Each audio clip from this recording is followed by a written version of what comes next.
प्रणाम। जय सिया राम। मैं आचार्य राजेश श्री राम जन्मभूमि अयोध्या से। प्रिय दर्शकों, ऊर्जा, उत्साह, शक्ति, साहस, पराक्रम, वाद विवाद, लड़ाई झगड़ा, क्रोध और अहंकार के कारक ग्रह मंगल देव 23 अप्रैल की प्रातः 8:38 पर अपनी वर्तमान राशि कुंभ राशि को छोड़ करके देवगुरु बृहस्पति की राशि जल तत्वीय राशि मीन राशि पर गोचर कर जाएंगे और यहां पर वो 1 जून तक विराजमान रहेंगे। 1 जून तक मंगल सामान्य अवस्था में देवगुरु बृहस्पति की मीन राशि पर जो जल तत्वीय राशि वहां पर अपनी ऊर्जा, अपनी ऊष्मा को शांत करते हैं, शीतल करते हैं, प्रसन्न रहते हैं। किंतु यहां पर राहु पहले से विराजमान है मीन राशि पे और मीन राशि राहु की नीच राशि है। तो जब मंगल और राहु की यहाँ युति होगी तो ज्योतिष का एक बड़ा दुर्योग अंगारक योग बन जाता है। बड़ा ही विखंडनकारी, बड़ा उत्पाती योग माना जाता है।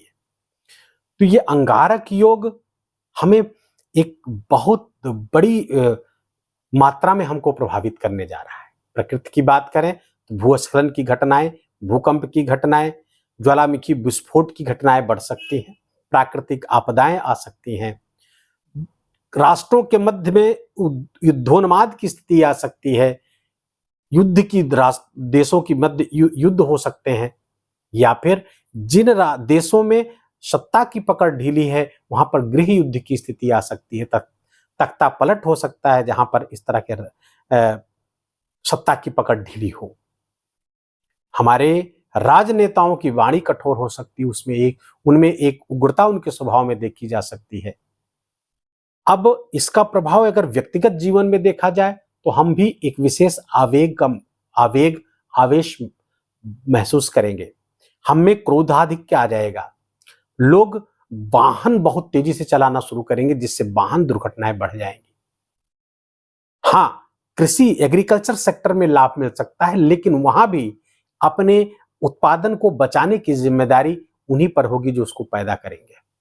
वहां पर आग लगने की स्थिति आ सकती है, संपत्ति के क्षय का नुकसान हो सकता है, अचल संपत्ति के नुकसान भी हो सकते हैं, धोखे छल की भी संभावना बनती है। क्यों?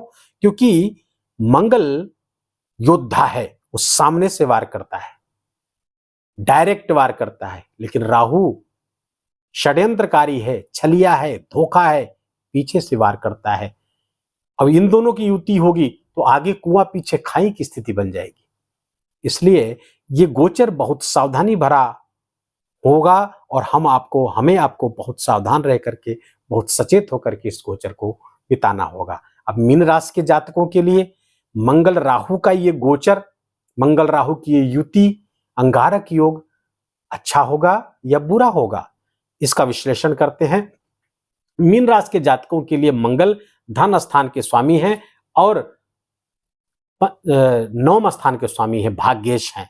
भाग्यपति धनपति बनकर के लग्न में गोचर करेंगे, बहुत सुंदर स्थिति। मित्र के राशि पर गोचर करेंगे, शानदार स्थिति है। लेकिन फिर वही बात, राहु के साथ संयुक्त होंगे। राहु जिस ग्रह के साथ बैठता है उसके प्रभाव को बढ़ा देता है।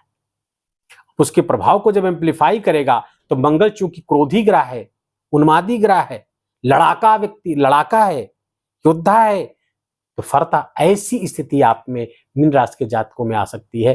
विशेष आवेग आप महसूस कर सकते हैं, लेकिन बड़ी उपलब्धियां इस कालखंड में आने वाली है। बड़े बड़े काम आपके बनते हुए नजर आ रहे हैं। कुछ ऐसी उपलब्धियां आ सकती हैं जिसका आपको बहुत ज्यादा लाभ मिले, समाज में मान प्रतिष्ठा आपकी बढ़ सकती है। यदि आप बेरोजगार हैं तो रोजगार की संभावना भी इस बीच बढ़ती हुई दिख रही है।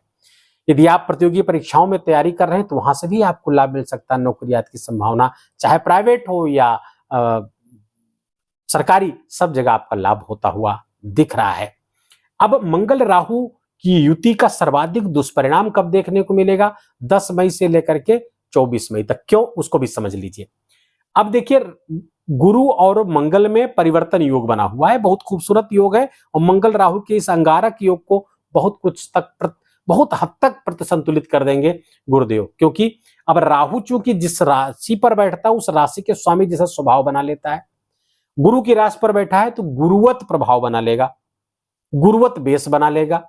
अब राहु गुरु तो नहीं हो जाएगा, छल करने के लिए वैसा वेश बना लेगा। अब देवताओं के मध्य में अमृत पीने बैठा तो देवता बनकर ही बैठा, तो छल कर सकता है। ऐसी जगह एडवाइस लें जहां पर आपको पूरा भरोसा हो, लेकिन आंख मूंद का भरोसा फिर भी नहीं करना है।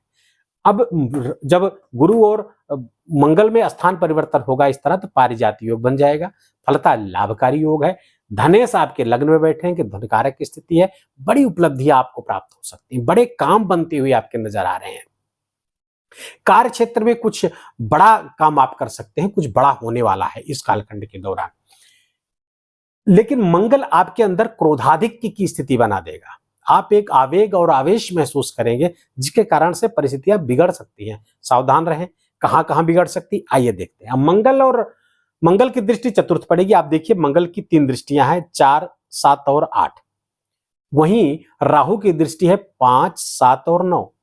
लेकिन ज्योतिष के मूर्धन्य विद्वानों की माने तो 2 ग्रहों जब युति बना करके बैठे हो तो उनकी जो दृष्टि है सम्मिलित दृष्टि मानी जाएगी। अब मंगल की दृष्टि भले चतुर्थ पे हो और राहु की चतुर्थ दृष्टि ना हो, लेकिन मंगल के साथ संयुक्त होने के कारण चौथी दृष्टि मंगल की राहु से संयुक्त मानी जाएगी। फलता माता जी के स्वास्थ्य में समस्या पैदा कर देंगे, उनको चिकित्सा करानी पड़ सकती है, उनका बहुत ध्यान रखना पड़ेगा आपको इस कालखंड के दौरान। दूसरा, यहां पर मान सम्मान की हानि करा सकते हैं। अचल संपत्तियों के अगर खरीद बिक्री का कोई मामला, कोई कुछ काम करते हैं, लाभ तो हो सकता है लेकिन सावधानी के साथ, क्योंकि छल भी हो सकता है, धोखा भी हो सकता है। पेपर वगैरह बहुत बारीकी से आप जांचिए, तभी उसमें सहमति प्रदान करिए। दूसरी बात, एग्रीकल्चर सेक्टर में यहां से लाभ तो खूब दिख रहा है, आपको अपनी उपज बढ़ती हुई दिखेगी, लेकिन अपनी संपत्ति को आपको बचाना होगा, अपने अनाजों को बचाना होगा, अन्यथा राहु की भी दृष्टि यहां पर पड़ेगी, मंगल के साथ संयुक्त दृष्टि जब पड़ेगी तो वहां पे कुछ खतरे भी दिख रहे हैं। जलने की भी संभावना हो सकती है, आग लगने की संभावना हो सकती है, या फिर चोरी होने की संभावना भी बनी हुई है, छल धोखा हो सकता है। दूसरी बात, मंगल की संयुक्त दृष्टि सप्तम पड़ेगी। मंगल और राहु की संयुक्त दृष्टि सप्तम जब पड़ेगी तो जीवन साथी के साथ मतभेद हो सकता है, जीवन साथी का स्वास्थ्य खराब हो सकता है। पार्टनरशिप में व्यापार व्यवसाय है तो वहां पे समस्या पैदा कर सकता है, पार्टनरशिप टूट सकती है। जीवन साथी के साथ गंभीर समस्याएं पैदा हो सकती हैं, आपका क्रोध चूंकि बढ़ा रहेगा, इसलिए उस पर कंट्रोल करिए, मेडिटेशन करिए, ध्यान करिए। अंत में वीडियो के जो उपाय बताया जाए उसको जरूर करिएगा। और 10 मई से लेकर 24 मई तक जब मंगल और राहु की डिग्री सेम हो जाएगी तब ये खतरा और बढ़ जाएगा। डिग्री मर्ज कर जाएगी जब 10 मई से लेकर 24 मई के मध्य में दोनों लगभग 1 डिग्री पर गोचर करेंगे, तब समस्याएं ज्यादा जटिल हो जाएंगी।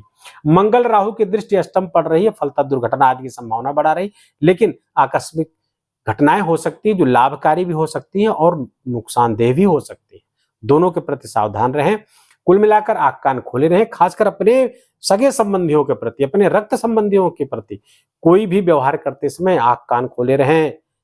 धोखा हो सकता है, आंख मूंद कर भरोसा बिल्कुल मत करिएगा।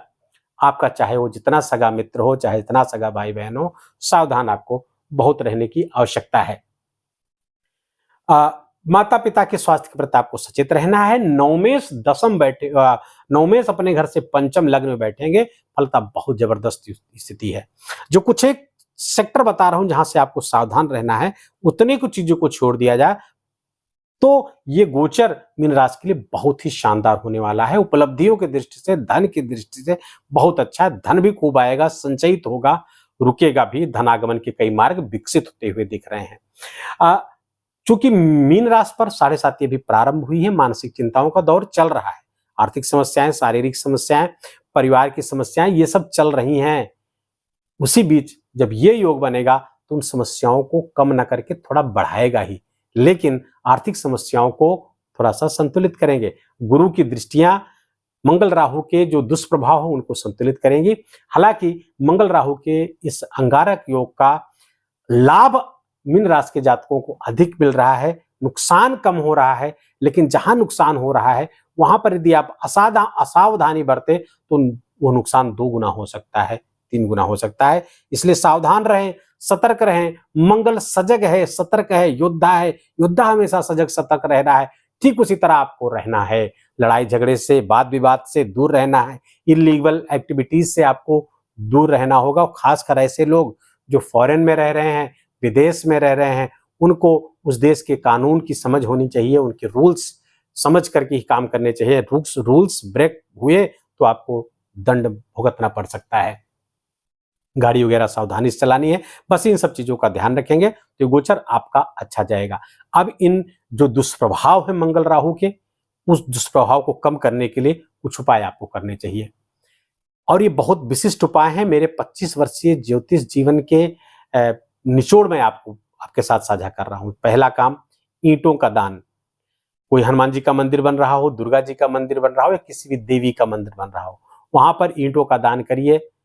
अपनी सामर्थ्य के अनुसार करिए, नहीं तो कम से कम 5 ईंट का दान अवश्य करिए इस कालखंड के दौरान, अर्थात 23 अप्रैल से 23 अप्रैल से लेकर के 1 जून तक। दूसरे, तांबे के पात्र में मसूर की दाल भर करके हर मंगलवार को 400 ग्राम दाल किसी तांबे के पात्र, ना तांबे का पात्र मिल जाए तो लाल कपड़े में बांध करके आप मंदिर में, हनुमान जी के या देवी दुर्गा जी के मंदिर में, या फिर किसी गरीब को जो नीडी हो उसको आप दान कर सकते हैं। जल आदि की व्यवस्था करिए, रास्ते पर गर्मी में प्याऊ की व्यवस्था करिए, उससे भी लाभ होगा। हनुमान जी को सामग्री नोट कर लीजिए आप। पहला गंगा जल, दूसरा गुलाब जल, तीसरा सिंदूर और चौथा चमेली का तेल। इसको मिलाइए, मिक्स करके हनुमान जी की मूर्ति पर लेपन करिए। घर में मूर्ति है तो घर में, मंदिर में ले जाकर के स्वयं कर सके तो स्वयं, या पुजारी को दे दीजिए, वो करे। और अंतिम उपाय, कार्तिकेय भगवान मंगल के प्रतिनिधि देवता है, और कार्तिकेय भगवान जी से और हनुमान जी से राहु बहुत डरता है, बहुत भय खाता है। तो कार्तिकेय भगवान का जो वाहन है मयूर है, अर्थात मोर, पीकॉक, तो उसका पंख अपने पास रखें। कार्तिकेयाय नमः चलते फिरते जपते रहे। और एक बात, एक रामचरितमानस में एक मंत्र है, मंगल भवन अमंगल हारी, द्रवौ सो दशरथ अजिर बिहारी। इस मंत्र का चलते फिरते उठते बैठते आप जाप करते रहिए। विश्वास मानिए, काल सर्प दोष का रत्ती भर दुष्प्रभाव आपको प्राप्त नहीं होगा, बशर्ते जो उपाय बताए गए हैं ये आप करें। वीडियो को यही समाप्त करेंगे। वीडियो यदि आपके काम का लगा हो, इंफॉर्मेटिव हो, आपके जानकारी में वृद्धि हुई हो, या फिर मेरा बोलना आपका सुनना सार्थक हुआ हो, तो इस वीडियो को लाइक करिएगा। कमेंट में बहुत प्रेम से जय सिया राम लिखिएगा। कोई प्रॉब्लम है तो पूरे बर्थ डिटेल के साथ उसको भी पूछ सकते हैं, देर सवेर उसका उत्तर हम जरूर देंगे। चैनल पर नए हैं या इस चैनल को अभी तक आपने सब्सक्राइब नहीं किया है तो कृपा करके इसको सब्सक्राइब करिए, बेल आइकन की घंटी दबाइए। शीघ्र ही मिलते हैं, तब तक अपना ख्याल रखिए, अपनों का ख्याल रखिए, माता पिता की खूब खूब सेवा करके उनका आशीर्वाद लीजिए। जय जय सिया राम।